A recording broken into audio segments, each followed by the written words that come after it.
अध्याय 6। व्यापारीको समूह पामीरा फर्केको केही दिन बितिसकेपछिको कुरा हो। हाफिद तबेलामा घाँसको चारपाईमाथि सुतिरहेको थियो। त्यसै बेला उसलाई पात्रोसको बोलावट आयो। ऊ छिटो छिटो पाइला चाल्दै आफ्नो मालिक सुत्ने कोठातर्फ गयो र ठुलो बिछौना अगाडि अनिश्चिततापूर्वक उभिरह्यो। बिछौना अति ठुलो थियो, त्यसका अगाडि मानिस पुड्को लाग्थ्यो। पात्रोसले आँखा खोल्यो र सिधा भएर बस्यो। उसको अनुहार दुब्लो भइसकेको थियो। उसको हातको नसा फुलेको स्पष्टै देखिन्थ्यो। हाफिदका लागि यही मानिससँग 12 दिन पहिला भेट भएको थियो र धेरै बेरसम्म कुराकानी भएको थियो भनेर विश्वास गर्न गाह्रो परिसकेको थियो। पात्रोसले आफ्नो बिछौनाको किनारातर्फ बस्न इशारा गर्यो। हाफिद होसियारीपूर्वक बिछौनाको किनारमा बसेर बुढो मानिस बोल्ने प्रतीक्षा गर्न थाल्यो। पात्रोसको आवाज पनि पहिलेको भन्दा बद्लिसकेको थियो। अब उसको कमजोरीको आवाज उसको स्वरमा स्पष्ट झल्किरहेको थियो। मेरो बाबु, तिमीलाई आफ्नो महत्वाकांक्षाको बारेमा सोच्नको लागि केही दिनको समय मिलेको थियो। तिमीले के सोच्यौ त? कि तिमी अहिले पनि महान सेल्सम्यान बन्न चाहन्छौ? हजुर मालिक, बुढो मानिसले आफ्नो टाउको हल्लायो। मैले तिम्रो साथमा धेरै समय बिताउला भन्ने सोचेको थिएँ। सायद ईश्वरको योजना अरू नै थियो। तिमीले देखिरहेकै छौ। यद्यपि म आफैलाई एउटा कुशल सेल्सम्यान मान्छु, तैपनि म मृत्युलाई आफ्नो ढोकाबाट अन्त जानको लागि मनाउन सकिरहेको छैन। मृत्यु मेरो ढोकामा धेरै दिनदेखि भोको कुकुर भान्सा कोठामा उभिए जस्तै उभिरहेको छ। कुकुर जस्तै मृत्युलाई पनि कुनै न कुनै बेला त ढोकाको पहरेदार हट्ला भनेर थाहा थियो। कफले गर्दा पात्रोसको बोली रोक्यो। पात्रोस श्वास फेर्न रोकिँदा हाफिद चुपचाप बसिरह्यो। कफको समस्या हटेपछि पात्रोसले कमजोर मुस्कानका साथ भन्यो, हामीसँग समय एकदमै कम छ, त्यसैले आफ्नो काम सुरु गरिहाल्नुपर्छ। पहिलो काम त तिमी यस बिछौनाको तल राखिएको एउटा सन्दुक बाहिर निकाल।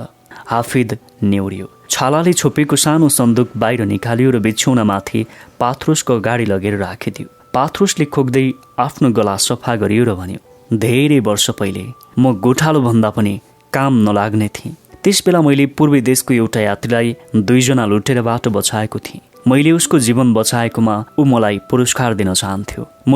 मैले अस्वीकार गर्दा पनि उसले मानेन।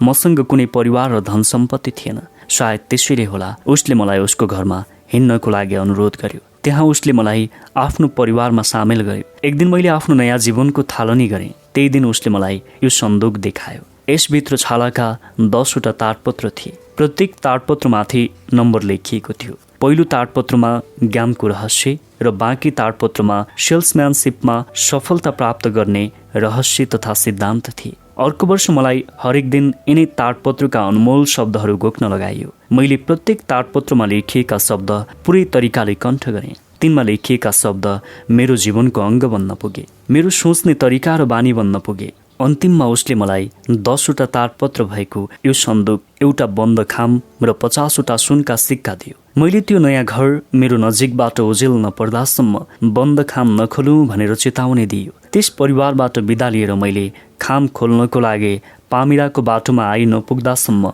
प्रतीक्षा गरेँ। उसले खाममा मैले ताडपत्रमा सिकाइएका सिद्धान्तलाई अपनाएर यिनै 50 सुनका सिक्काबाट आफ्नो व्यापार सुरु गरौँ भनेर लेखेको थियो।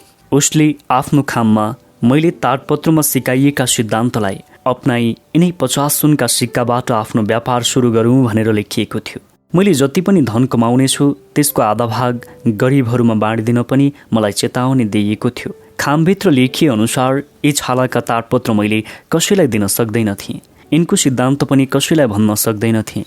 कसैलाई भन्न याद दिनको लागि मलाई एउटा विशेष सङ्केत मिल्नु पर्थ्यो। सङ्केतले मलाई यो ताडपत्र मैले कसैलाई जिम्मा लगाउनु छ भनेर भन्थ्यो। हाफिदले आफ्नो टाउको हल्लायो। मैले बुझ्न सकिनँ मालिक, म सम्झाउँछु। धेरै वर्षदेखि मैले यिनै ताडपत्रको लागि एउटा उत्तराधिकारी खोजिरहेको थिएँ। यस क्रममा मैले यिनै सिद्धान्तको पालना गर्दै असङ्ख्य धन कमाएँ। म मर्नुभन्दा पहिले मलाई उत्तराधिकारी भेटिनेछ भनेर लगभग पुरै विश्वास भइसकेको थियो। त्यसबेला तिमी बेथलेहमको आफ्नो यात्राबाट फर्क्यौ। तिमीलाई देख्ने बित्तिकै मेरो मनमा पहिलो विचार भगवानले तिमीलाई यिनै ताडपत्रको उत्तराधिकारी बनाएको छ भनेर आयो। किनभने त्यो चम्किलो तारा बेथलेहमबाट तिम्रो पिछा पिछा गरिरहेको थियो। मैले त्यस घटनाको अर्थ बुझ्ने कोसिस गरेँ, तर मैले भगवानको इच्छालाई चुनौती दिन सक्दैन थिएँ। फेरि जब तिमीले कस्तो प्रकारले त्यो कपडा दान दियौ भनेर सुनायो, त्यो कपडा तिम्रो लागि निकै मूल्यवान थियो। त्यसले तिम्रो भाग्य बनाउन वा बिगार्न पनि सक्थ्यो। त्यसबेला मेरो आत्माको आवाजले मसँग मेरो लामो खोज पूरा भइसकेको छ भन्यो। आखिर मैले यो सन्दुक दिन सक्ने मानिस भेटेको थिएँ। अनौठो कुरा त मेरो योग्य उत्तराधिकारी भेटियो भन्ने अनुभव हुने बित्तिकैदेखि मेरो शरीरको ऊर्जा शक्ति सुस्त हुन थाल्यो। अब म मृत्युको सङ्घारमा छु। मेरो लामो खोज खत्तम भइसकेको छ। अब म शान्तिसँग यस संसारबाट बिदा लिन सक्छु। वृद्ध मानिसको आवाज कम भइरहेको थियो। उसले आफ्नो पातलो मुट्ठी कस्यो र हाफिजको नजिकै आयो। ध्यान दिएर सुन बाबु, अब मसँग यी शब्द भन्ने तागत रहने छैन। आफ्नो मालिक नजिक आउँदा हाफिजको आँखामा आँसु देखियो। उसको हात समातेर महान सेल्सम्यानले बलपूर्वक श्वास लियो। म यो सन्दुक र यसमा भएका अमूल्य ताडपत्र तिम्रो सुपुर्दगी गर्छु। त्यसभन्दा पहिला तिमीले मेरो केही शर्त मान्नुपर्नेछ। सन्दुकमा एउटा पर्समा 100वटा सुनका दिनार छन्। यसबाट तिमी केही गलैँचा किन्न सक्नेछौ र व्यापारको संसारमा कदम राख्न सक्नेछौ। मैले तिम्रो लागि पैतृक सम्पत्तिमा धेरै धन पनि छोड्न सक्ने थिएँ। यदि मैले त्यस्तो गरेँ भने तिमीलाई फाइदाको सट्टा नोक्सान नै हुनेछ। योभन्दा राम्रो त तिमी महान सेल्सम्यान बन। मैले यही तिम्रो उद्देश्य थियो भनेर बिर्सिएको छैन। यस सहरबाट तिमी तत्कालै गइहाल, दमिश्कस जाऊ। त्यहाँ तिमीलाई यी सिद्धान्त प्रयोगमा ल्याउने अनेकौं अवसर मिल्नेछन्। त्यहाँ बस्ने व्यवस्था गरिसकेपछि तिमीले सबभन्दा पहिलो प्रथम ताडपत्र खोल्नु, त्यसलाई बारम्बार पढ्नु, यसको रहस्य पुरै नबुझ्दासम्म त्यसलाई हेर्नु। बाँकी ताडपत्रमा लेखिएका बिक्रीका सिद्धान्तलाई यसकै सहारामा जीवनमा उतार्नु छ। यदि हरेक ताडपत्रबाट सिक्यौ भने तिमीले आफूले किनेको गलैँचा सजिलैसँग बिक्री गर्न सक्नेछौ। आफ्नो ज्ञान र अनुभवलाई मिलाएर तिमीले धेरै नै कुरा सिक्न सक्नेछौ। यदि तिमीले हरेक ताडपत्रलाई यस्तै प्रकारले लगातार पढ्दै गयौ भने तिम्रो सामानको बिक्री दिनदिनै बढ्दै जानेछ।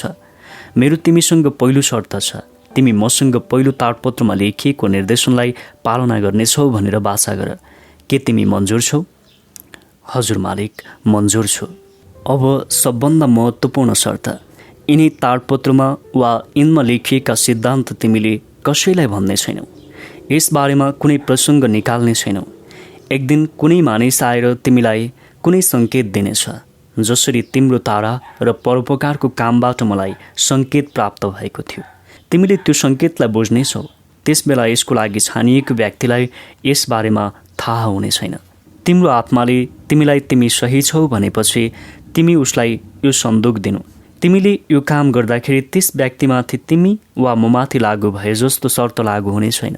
धेरै वर्ष पहिला मैले पाएको खाममा ती ताडपत्र प्राप्त गर्ने तेस्रो व्यक्तिले यो सन्देश पुरै संसारमा उसले चाहे अनुसार सुनाउन सक्छ भनेर लेखिएको थियो।